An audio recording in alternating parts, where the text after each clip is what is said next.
Magandang araw, sambayan ng Pilipino. Magandang araw, mga kababayan. Kasama niyo po ngayon si Ka Eric sa isa na namang episode ng ating Balita at Talakayan. Maraming salamat sa patuloy niyong pagsuporta at pagsubaybay, pagtangkilik at pag-like and share sa ating videos. Utang na loob ko po yan sa inyo, mga kababayan.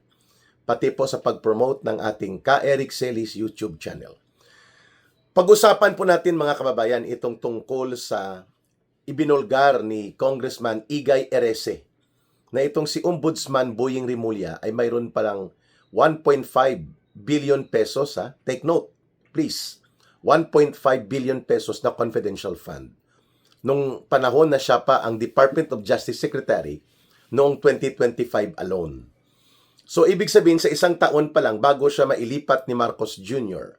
bilang pangunahing attack dog dyan sa Ombudsman, si Boying Rimulya ay nagkamal ng 1.5 billion pesos na confidential fund. Walang report, walang pagpapaliwanag. So malinaw na ito ay isang malaking question na dapat may paliwanag ni Boying Rimulya.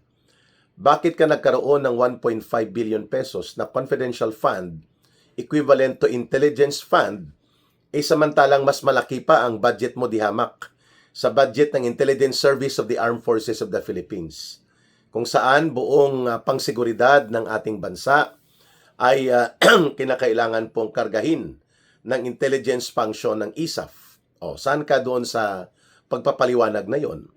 At ang isa pang idinagdag na punto ni Congressman Igay Erese ng Caloocan sa kanyang pagbubunyag, si Boying Rimulya ay naglabi o gumapang ng confidential fund mula po kay Saldico, when Saldico was still the committee chairperson of Committee on Appropriations. Sapagkat ang 2025 budget, ang deliberation niyan langging ay sa August, for example, August ngayon, mga August middle, papasok na po ang deliberation sa budget, ang tinatawag na NEP, National Expenditures Program, na galing po kay Marcos Jr. Wala doon ang kay Boying Rimulya na 1.5 billion. In fact, ang nakalagay lang doon, 350 billion. 350 million. So, 2024 po dinideliberate ang budget para sa 2025. During that time, si Saldico pa ang nakaupo bilang chairperson ng Committee on Appropriations. At itong si Boying Rimulya, mula doon sa 350 million lang ang nakalagay sa National Expenditures Program, pinagawa niya kina Saldico na maging 1.3 1 billion 350 million. Mantakin nyo yan. Hindi pa siya nakontento bago pa maging umabot sa bicameral, doon sa bicameral committee conference ng representasyon ng Senate at ng House of Representatives para gawin ito na buo na at final at isubmit for general bill, budget bill, mga kababayan. Nagpasingit pa, nagpahabol pa si Boying Rimulya ng 150 million. So all in all, sabi ni Congressman Igay Erese, 1.5 billion pesos ang naging confidential fund ni Boying Rimulya. Ayan. Ngayon, ang tanong ng taong bayan, saan mo ito ginamit? Ano ang naging diskarte mo at bakit mo iginapang na mula sa 350 million pesos lang ang confidential fund mo sa Department of Justice during the time of the submission of National Expenditures Program for 2025 na ipinasok sa Kongreso noong 2024 mga August or July. At ang tanong sa iyo ngayon, bakit nilagpasan mo pa, Boying Rimulya, ang intelligence and confidential budget ng mga totoong intelligence units of the government like National Intelligence Coordinating Agency, NICA, ang Intelligence Service of the Armed Forces of the Philippines, Philippine National Police Directorate for Intelligence. Lahat ng ito po ay kukulangin pa ang budget nila kung ikukumpara sa budget ni Boying Rimulya. At mataas po ang pagdududa ng taong bayan na ito po ay minaniobra. Kasi kung hindi ito maniniobra, bakit hindi mo ito idinipensa? Ang National Expenditures Program po, doon binubuo ang budget ng presidente at ng lahat halos ng mga government agencies, pati na po sa judiciary at iba pa, kinoconsolidate yan at ipapasok sa National Expenditures Program. Bakit doon sa budget process, bago mabuo ang National Expenditures Program na ito at i-deliberate sa budget bill, ay ang nakalagay lang 350 million pesos. Biglang naging 1.1 billion 350 million, tapos sa bicameral na umabot pa sa hinilot pa ulit, ginapang pa kay Saldico. Naging 1 billion and 500 million. Wow! Mga kababayan, suga pa sa pera ng bayan. Yeah. How would you call that? Na ang intelligence service, ang National Intelligence Coordinating Agency, ang Intelligence Service of the Armed Forces of the Philippines, Philippine National Police Directorate, hindi nga aabot sa ganitong uri ng pundo ang kanilang confidential and intelligence fund, while they are the primary movers for intelligence and security agencies ng ating gobyerno. O, di ba? So, katakam-takam ba talaga, Ginoong Boying Rimulya? Tapos kung makabira ka kay Senator Marcoleta, as if nagnakaw siya ng pera kung ginawa sa pagkakagawa nyo ng tinatawag na frame-up cases against Senator Marcoleta, pati po kay former Congressman Mike Defensor at sa mga kasamahan nila. Ganon din kung paano mo iplastar si Vice President Sara Duterte as if siya ay nagnakaw at naging maanomalya ang paggamit ng confidential fund. Samantalang may report siya. At hindi naman po conclusive pa ang mga minaniobra ng ilang auditors na ito para palabasin na mayroon siyang tinatawag na adverse findings sa kanyang mga pag-utilize ng confidential fund.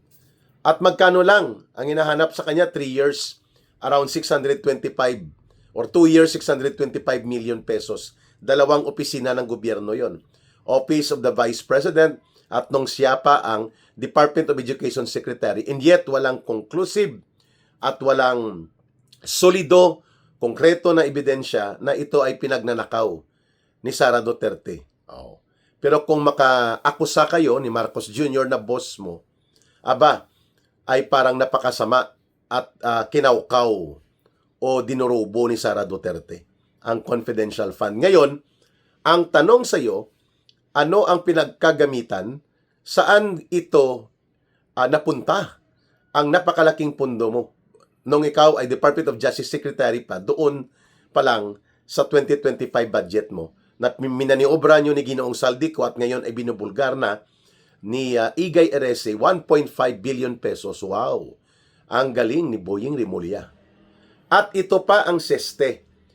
Kailangan bantayan natin dahil nasa ombudsman na si Boying Rimulya at naging principal attack dog na siya ngayon ni Marcos gamit ang poder, kapangyarihan ng mandato ng isang ombudsman. Magkano naman ang kanyang hiningi at minaniobra ngayon na Intelligence Confidential Fund para sa kanyang opisina dyan sa Office of the Ombudsman na siyang pangunahing tirador na nag-frame up ng mga kaso sa mga political enemies and political opposition ni Marcos. Yan ang malaking katanungan kay Boying Rimulya. Dapat kasi kung hindi kayo selective at wala kayong itinatago na mga kaanomalihan dito sa mga pinaggagawa ninyo na pagpapalusot ng bilyones na pondo sa confidential fund, you must be equally the same sa standard kung paano nyo nire-require si Sara Duterte ngayon na ibunyag at ihayag ang kanyang mga intelligence and confidential projects para sabihin nyo na hindi siya nagnakaw. Ikaw, Boying Rimulya, what have you done? Insofar as your 1.5 billion pesos confidential intelligence fund mo sa Department of Justice. Ayan. Hindi siya makasagot, ano? Kaya nga, hindi ka pwedeng magiging may moral authority at kapanipaniwala na may integridad sa iyong mga ginagawa sa pagbitbit ng poder mo bordering to brazen and outright abuse of your authority sa paggawa ng mga kaso ng mga non-bailable na to if you are also keeping skeletons in your own closet. Tama ba? Kung may mga bungo ng anomalya at katiwalian ka na pilit itinatago sa aparador mo ng iyong diskarte sa iyong paghawak ng kapangyarihan when you were part of the Department of Justice bilang pinuno nito, then the moral authority and the moral integrity that you can have, well, in the first place, wala ka naman itong qualification na ito kung bakit ka inilagay ni Marcos dyan sa pagiging ombudsman mo, kapareho ni Matibag sa NBI director position, ay para gawin kayong mga kanyonero, tagapagbira, tagapagwasak, tagapagmaniobra ng mga political opposition figures and political opposition groups. That's the only qualification that can be attributed to you kung bakit ka ipinilit ni Marcos na maging ombudsman. Ayan. Let's proceed dito kay Marcos Jr. Si Marcos Jr. naman, mga kababayan, ang kanyang confidential fund, intelligence fund niya na nasa hawak ng kamay niya sa kanyang pagiging presidente simula sa budget ng 2023, 2024, and 2025, ang average po ay hanggang 2026, hindi bababa sa 4.8 billion pesos average. So, kulang-kulang sa 5 billion na pesos. Year in and year out, mga kababayan, to the last single centavo ubos. At isa sa mga malagim na akusasyon dito, hindi ito ginagamit ni Marcos para sa security and intelligence purposes para mapanatiling ligtas at panatag ang ating buong bansa. No! Ginagamit ito para isa dyan pag-maintain ng mga trolls. Ang trolls po, ito yung mga gumagamit ng mga computer at mga social media platform upang magpakalat ng lason ng intriga, kasinungalingan at mga atake sa lahat ng political opposition figures na pinapadumog ni Marcos Jr. At according to resources of information na nakuhanan nila Senator Marcoleta, umaabot sa 1 billion pesos a year ang nagagastos para punduhan itong mga trolls na ito. Ang isang troll na yon yung pinatay doon sa Caloocan. Yung pangalan niya, yung imbornal ang bunganga na si Mama Mia, whatever the name. Lipata ang apelyido. No? Yung binaril sa dibdib at sa ulo. Yun, troll po yon, mga kababayan. Yun ang mga troll ni Marcos. At nakita nyo naman ang mga transactions doon, mga kababayan. Millions ang hatian nila. At sa isang buwan lang, nagpapartihan sila ng tagda 2 milyon sa grupo pa lang niya, mga kababayan. Doon sa conversation thread na nakuha at kumalat ito sa social media. At bigla na lang nawala.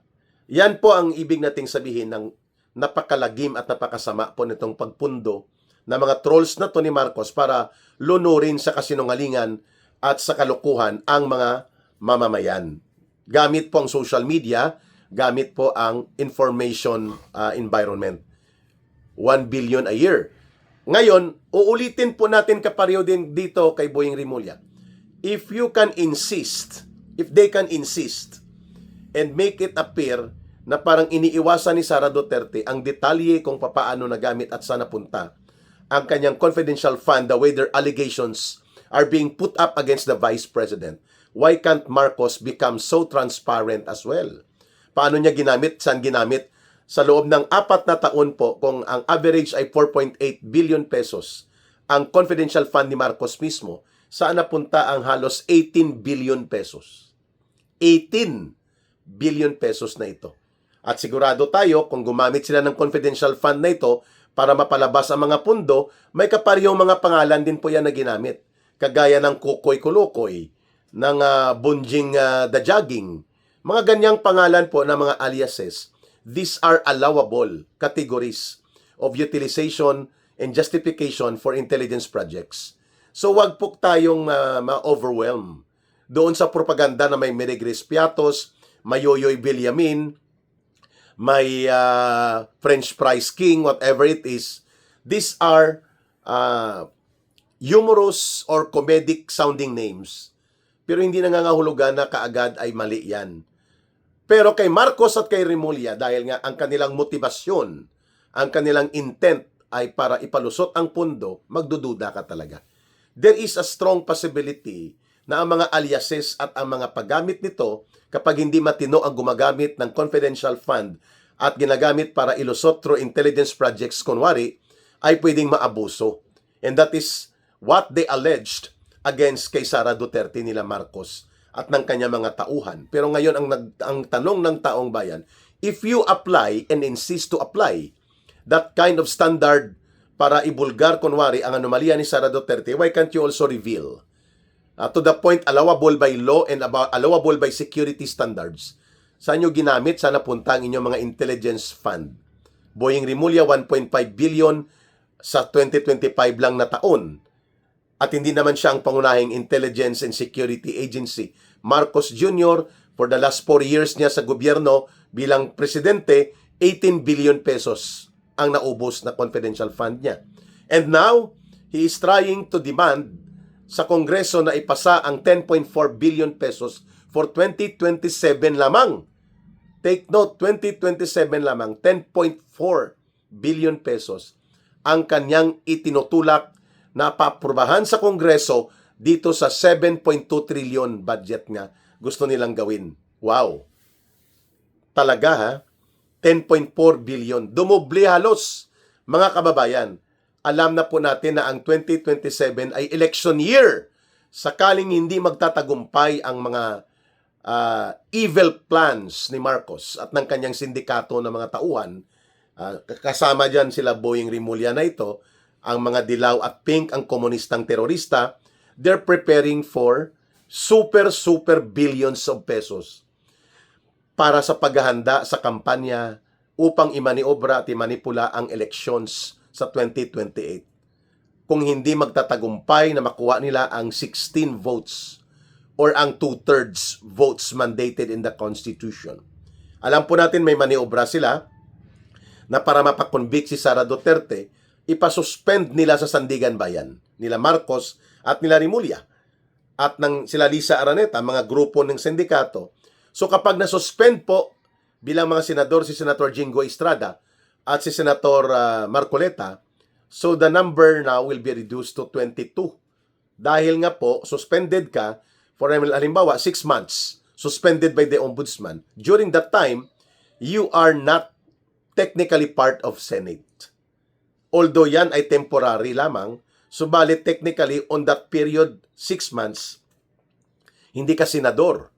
So magiging 22 ang kanilang argumento na numero ng Senate membership.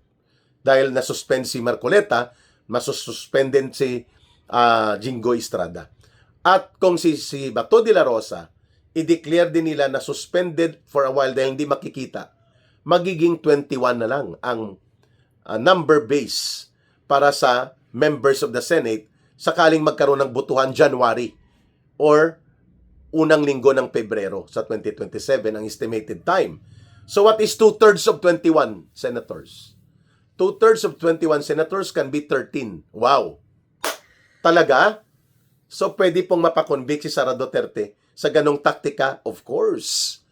Marcos and his minions sa sindikato na gobyerno niya, they are acting above the law. As if they are above the law. They are acting as if they are the law. Yan po, pwede nilang gawin. Ipasuspend si Marcoleta, ipasuspend si Jingo Estrada, kahit pa ang suspension will start only on December, first week.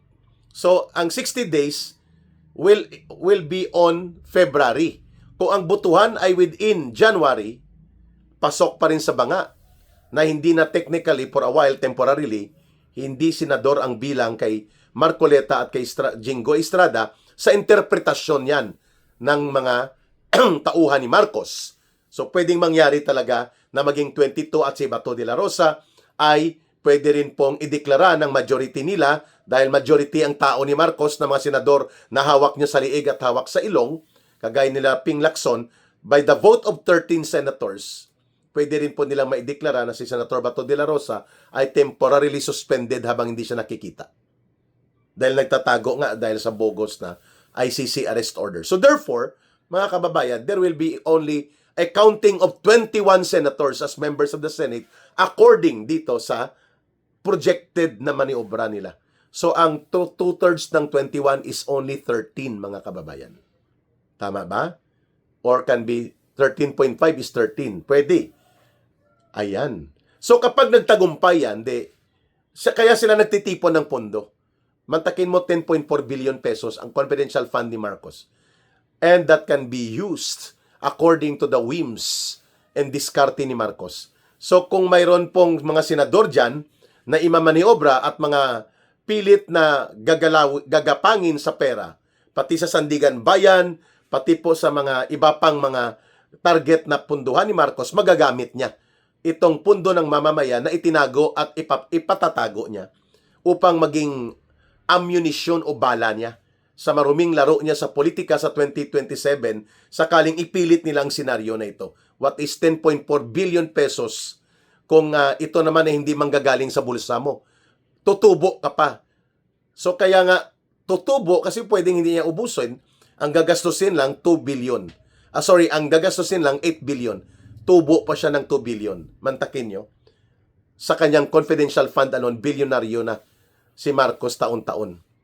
For the last 4 years, 18 billion pesos po ang dumaan na confidential fund ni Marcos Jr.